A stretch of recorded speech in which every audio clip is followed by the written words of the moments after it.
back at you guys with another video. Day 2 of training camp. Tua did not practice or participate at all today. Mostly just watched the team do their own thing. I was actually listening to the tidbits that Doug was giving just a few seconds ago. The defense is like it's, slowly getting their legs underneath them. Our offense, sputtered, had turnovers, had dropped passes. Apparently, our offensive line is struggle bus city with the potential 2 sacks they gave up, and seems like the only highlight of the day was an Alex Ingle wheel route touchdown. But he did say that Tyreek ended the practice with a terrific deep bomb catch. Water made his usual contribution. Outside of that, nobody else is really named. But I only got through like the first 6-7 minutes of the video, so I stopped it there to make my own video. But I read the title and I was like, I guess I got to speak on it. So the negotiation talks are still going on. My only question to the Dolphin organization is, if he's not worth $50 million, then is $40 million a fair amount? Because at this point, you're playing Russian roulette with your own future. Because if you have him to sit out most of training camp, that's going to really hurt your offense. Because granted, yes, they have a history, but they also have new pieces that they've implemented, and it helps when you have everybody on the same page, especially going into the preseason and the regular season. You don't need him to be worried about his contract negotiations sitting out, deep into training camp, especially when they put the pads on. You want him out there so that he can get in rhythm, get the flow of the offense, get guys, give them their reps so that when the lights are the brightest, they can go out there and do what they do. But I don't know what Chris Grier's angle is. He could talk about the injuries. He could talk about the productivity at the beginning. The first 2 years, was shallow, but the last 2 years, he's arrived.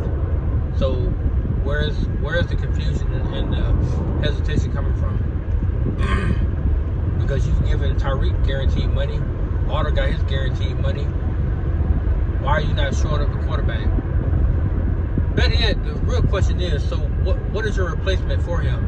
Because if Mike White's the replacement, then you might well go and chalk this season up as a total loss. We're in position right now to compete with Kansas City and Buffalo and the Baltimore Ravens, so on and so forth, to beat them to get to a Super Bowl. And your quarterback that is the catalyst for all this, you got him on the sideline because you refuse to budge on a contract. You refuse to realistically pay the man what he's already earned. And I'm not saying $57 million is what he's earned. I'm telling you, if it's in the ballpark of $40 million, just bump it up $5 more million, $45 million a year. Who gives a shit? Like, dude. In this retrospect, I don't think Tua's being selfish because he's at training camp and he's there physically, so teammates can't say he's sitting at home all the way out here in the hot ass sun, sweating our balls off, and he's at home in his AC. No, he's out there. He's just not going to work out. And I can't blame him because at the end of the day, God forbid if he tweaks a muscle, gets hurt, then now you really have an upper hand on him. You could say, well, you got hurt in training camp, so what we're going to pay you for now? To sit and recover? When you could be assisting the team to win games, you have a leg up. But in this situation, he has the upper hand. He's being smart by showing up to training camp and not participate, but he's there physically to root on his teammates and to help the man behind him get as prepared as possible as they continue through the days of training camp. But to me, the organization is dropping the ball big time. It's dropping the ball. This should not be an extreme exoneratory, painful process that he has to go through. If you were not shored up on what he could do, then you should never get in the 5th-year option, period. You should have left him alone. And just like Jordan Love, you should have never extended him. You should have told him no. But you told him, yeah, You gave him his 5th year option. Now you're hesitant on paying him, you know, whatever that you deem is a fair price for him. That makes no sense. And yet he's in training camp.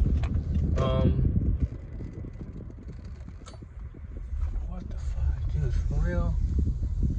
Oh my God, dude, this is gonna become a headache, bro. But you refuse to pay him right now, and then you expect him to work out. I mean, yeah, they can't touch him in practice, but he could tweak anything, especially with motions and stuff like that. Ask Teddy Bridgewater, simple drop back, his knee shattered, and his career was never the same. So, all I'm saying is, do what's right by the kid, Dolphins. Like, do what's right by him. But I gotta go, guys. Let me know what you think, and I'll be waiting for your comments, man. Peace.